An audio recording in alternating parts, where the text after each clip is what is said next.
तो हेलो दोस्तों, आज हम बनाने वाले हैं प्लास्टिक की बोतल की कार।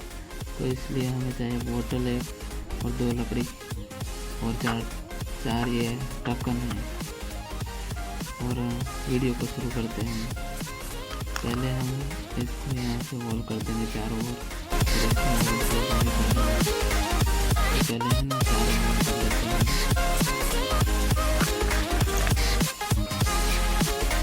बीच में से होल कर देंगे इस तरह से।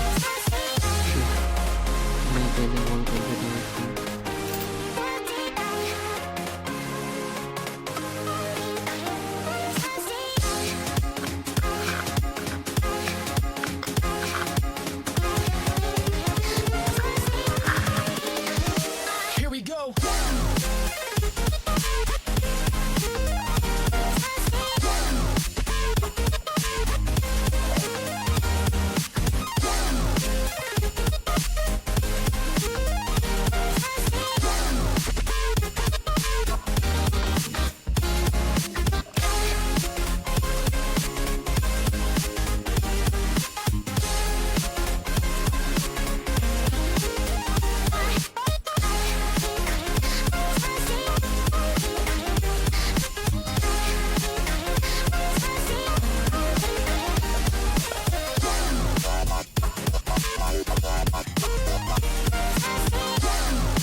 Invincible.